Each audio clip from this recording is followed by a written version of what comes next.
Wait कर रहे थे कि ओपनिंग आएगी तो उनकी भर्ती होगी, ये उनके लिए बहुत बड़ा सरप्राइज है। ऐसा कर करके 10 से 15 साल में कम मैन पावर, ज्यादा वेपन और बिना पेंशन वाली आर्मी खड़ी हो जाएगी। इंडिया जहां पे जॉब की इतनी दिक्कत है, वहां 2 साल भी आप अगर कर दोगे तो लाखों में फॉर्म भरे जाएंगे।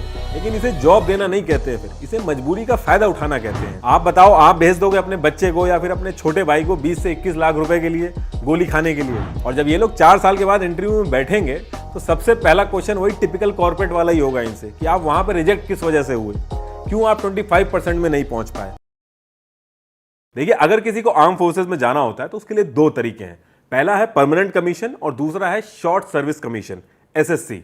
अब ये परमानेंट कमीशन क्या होता है? देखिए, आर्मी के अंदर हर विंग की अलग अलग एज होती है। किसी विंग के अंदर यंग लोगों की जरूरत होती है तो वहां 40 साल तक की सर्विसेज होती है, किसी विंग में 50 साल की जरूरत होती है। तो ऐसे करके हर विंग की अलग अलग एज होती है। परमानेंट कमीशन में अगर आप जाते हो तो जिस विंग में आप जाते हो उस पर्टिकुलर विंग की डिसाइडेड एज तक आपको जॉब करनी होगी। उसके बाद आप रिटायर हो गए और उसके बाद आपको एक एक्स सर्विसमैन के बेनिफिट मिलेंगे, जैसे कि पेंशन, ग्रेजुटी वगैरह। वहीं अगर एसएससी शॉर्ट सर्विस कमीशन में आपका होता है तो वहां पे आपको 10 साल तक जॉब करनी होगी। कुछ केसेस में एक्सटेंड होकर 14 साल तक हो जाती है। उसके बाद आप रिटायर हो जाओगे, लेकिन आपको कोई पेंशन वगैरह नहीं मिलेगी। देखिए, ये तो बात हो गई परमानेंट और शॉर्ट सर्विस कमीशन की, जिसको हमने बेनिफिट और रिटायरमेंट के बेसिस पे बांट दिया। आर्म फोर्सेस के अंदर आप किस रैंक पे जाओगे, इसके भी 2 लेवल होते हैं। एक तो आप ऑफिसर रैंक पे एंट्री करते हो, जैसे लेफ्टिनेंट वगैरह। दूसरी एंट्री होती है जवान या फिर सिपाही की लेवल पे। इसके बाद आपके एक्सपीरियंसेस और एक्सपर्टीज के बेसिस पे आपका प्रमोशन होता है। तो देखिए, ये जो नई पॉलिसी आई है, इसमें एक तरह से आप ये समझ लीजिए कि permanent commission, short service commission के साथ साथ एक चीज और जुड़ गई है, अग्निपथ। तो इससे पहले कि हम डिस्कस करें कि अग्निपथ है क्या चीज, एक चीज आप समझ लीजिए। जैसे मैंने आपको बताया कि 2 लेवल पे एंट्री होती है आर्म फोर्सेस के अंदर, एक ऑफिसर रैंक पे, दूसरी जवान या फिर सिपाही के लेवल पे। तो जो ऑफिसर रैंक की भर्ती होती थी वो जैसे पहले हो रही थी बिल्कुल वैसे ही होती रहेगी, उसमें कोई चेंजेस नहीं है। तो ये जो सारा डिस्कशन चलेगा जवान यानी कि जो सैनिक लेवल पे है उनके ऊपर चलेगा। ये जो अग्निपथ स्कीम भी आई है, ये सिर्फ सैनिकों यानी कि जो जवान है उनकी भर्ती के लिए आई है। अग्निपथ स्कीम का ऑफिसर रैंक की एंट्री से कोई लेना देना नहीं है, वो जैसे पहले चल रही थी वो वैसे ही चलती रहेगी। अब इसमें कुछ लोगों को ये भी लग रहा है कि पहले जो भर्ती चल रही थी वो एज इट इज चलती रहेगी, उसके साथ साथ में ये एक और स्कीम आ गई है, अग्निपथ। तो देखिए, ऐसा बिल्कुल नहीं है। इंडियन एक्सप्रेस का एक आर्टिकल है, एक बार आप पढ़ लीजिएगा, इसमें क्लियरली मेंशन है कि ऑप्शनल नहीं है। अब अगर किसी को सैनिक लेवल, इस चीज पे ध्यान रखिएगा, सैनिक लेवल, ऑफिसर रैंक की बात नहीं कर रहा हूं मैं, सैनिक लेवल पे अगर किसी को फौज में जाना है तो उसको सिर्फ और सिर्फ एक ही तरीके से एंट्री मिलेगी, वो है अग्निपथ।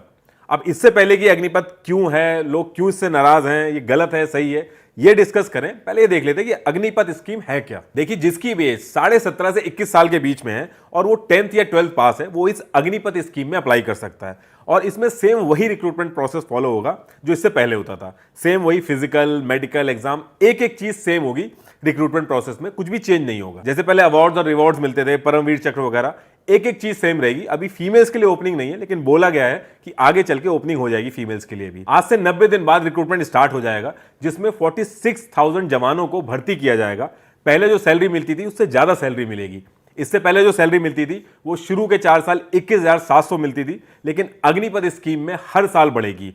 पहले साल में 30,000, दूसरे साल में 33,000, तीसरे साल में 36,500 और चौथे साल में 40,000 मिलेगी। ये जो सैलरी है, ये अग्निवीरों को इन हैंड सैलरी कम मिलेगी, क्योंकि इस सैलरी में जो 30% है वो अग्निवीर फंड में जाएगा और इतने ही पैसे गवर्नमेंट भी अग्निवीर फंड में जमा करेगी।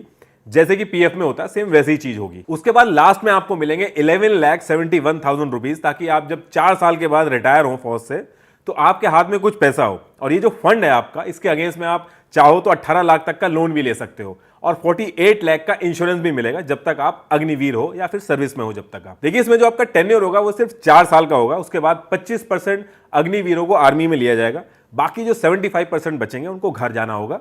इस पूरे 4 साल में 3 साल स्किल बेस्ड बैचलर डिग्री का भी अरेंजमेंट किया गया है। इसमें आर्मी, नेवी और एयरफोर्स का इग्नू के साथ एक एमओयू साइन होगा, जिसमें अग्निवीर बैचलर डिग्री के लिए एनरोल कर सकेंगे।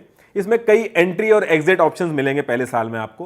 पहले साल पे सर्टिफिकेट, दूसरे साल पे डिप्लोमा, तीसरे साल पे डिग्री मिलेगी। इसमें 50% मार्क्स जो आप टेक्निकल और नॉन टेक्निकल स्किल सीखोगे उसके होंगे, बाकी 50% marks economics, history, political science, ये सब सब्जेक्ट्स के होंगे, जो आप क्रेडिट सिस्टम से यूनिवर्सिटी से भी अवेल कर सकते हो। तो पढ़ाई की जो दिक्कत है वो भी नहीं होगी। अब देखिए, पॉलिसी तो बहुत अच्छी लग रही है, पैसा पहले से ज्यादा है, लोन मिल रहा है, जो इतने टाइम से भर्ती रुकी हुई थी अब 46,000 वैकेंसी आ गई हैं, एग्जिट होने पे 11 लाख का अमाउंट भी मिल रहा है और जो लोग पिछले 2 साल से वेट कर रहे थे उनके लिए 23 साल की एज कर दी गई है। इसको ये मत समझिएगा कि हर किसी की एज 23 साल कर दी गई है।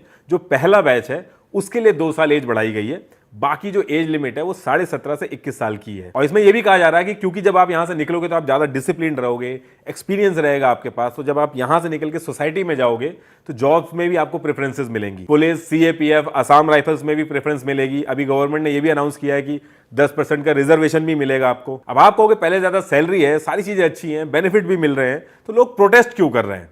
तो देखिए, जितना सिंपल दिख रहा है इतना सिंपल है नहीं। पहली चीज, मेडिकल बेनिफिट जो जवान और उसकी फैमिली को मिलते थे वो अब नहीं मिलेंगे। पेंशन नहीं मिलेगी, ग्रेचुटी नहीं मिलेगी। ये जो 11 लाख मिल रहे हैं ये वन टाइम अमाउंट है। अगर आप इसको कंपेयर करोगे मेडिकल और बाकी बेनिफिट से तो काफी कम है ये। दूसरी चीज, अगर किसी वजह से अग्निवीर की जान जाती है तो जो बेनिफिट मिल रहे हैं वो सेम नहीं है जो एक रेगुलर आर्मी के जवान को मिलते हैं।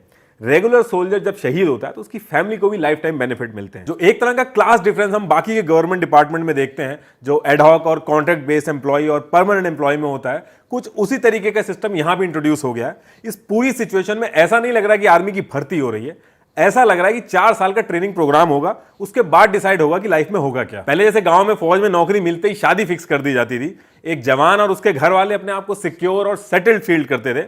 अब वो चीज नहीं हो पाएगी। अब लड़की का बाप भी वेट करेगा कि देख लो पहले 25% में नंबर आता है कि नहीं। आप एसएससी शॉर्ट सर्विस कमीशन का एग्जांपल देके अग्निपथ से कंपेयर कर सकते हो, लेकिन एसएससी में काफी टाइम मिलता है, 10 से 14 साल तक का टाइम मिलता है, और वो भी एक फेयर स्कीम नहीं है एक सोल्जर के लिए। अगर वो फेयर होती इतनी तो पेंशन को लेकर कोर्टों में इतने केस नहीं चल रहे होते एसएससी वालों के। एक जो गवर्नमेंट का चपरासी होता है उसका भी जो रिटायरमेंट प्लान है वो अग्निवीरों से ज्यादा अच्छा है। रेगुलर भर्ती जो होती है अगर उसके साथ साथ ये उसके पैरेलल में स्कीम आई होती तो बहुत ही अच्छा गिफ्ट होता हर किसी के लिए, लेकिन ऐसा है नहीं।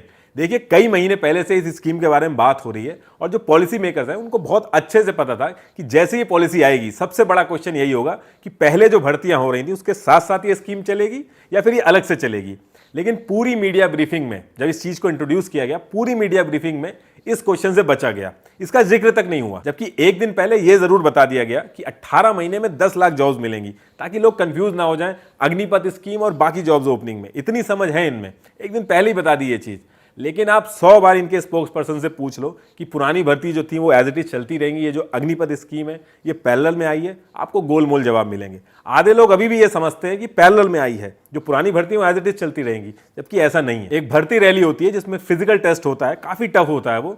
उस भर्ती रैली के लिए गांव में लड़के 4-4 साल तक दौड़ते हैं, रोज मेहनत करते हैं। अभी एक वीडियो वायरल हुआ था जिसमें मैकडी में काम करने वाला लड़का भाग रहा था रात में, वो उसी भर्ती के लिए दौड़ रहा था जो पिछले 2 साल से बंद है। और अब ये अग्निपथ आने के बाद वो भर्ती सिर्फ 4 साल की बची है। लोग 4-4, 5-5 साल मेहनत करते हैं, सिर्फ 4 साल आर्मी में रहने के लिए नहीं करते हैं वो। ये जो 30 से 40 लाख लोग रोज दिन रात ट्रेनिंग कर रहे थे, 2 साल का वेट कर रहे थे कि ओपनिंग आएगी तो उनकी भर्ती होगी, ये उनके लिए बहुत बड़ा सरप्राइज है। आप सोच के देखिए एक बार, ये जो अग्निपथ स्कीम के जो बेनिफिट है, ये सरकार पहले जो रिक्रूटमेंट करती थी उसमें कुछ चेंजेस करके भी कर सकती थी। और ये जो यंगस्टर को डिसिप्लिन में लाना और एम्प्लॉयबल बनाने वाली बात है, ये चीज तो एनसीसी और टेरिटोरियल आर्मी में भी करी जा सकती थी, इंप्लीमेंट किया जा सकता था इसको, लेकिन ऐसा नहीं किया गया क्योंकि इसके पीछे काफी चीजें हैं, वो हम डिस्कस करते हैं। देखिए, जो सारी चीजें इस तरीके से इंप्लीमेंट की गई हैं, इसके पीछे 2 रीजन है।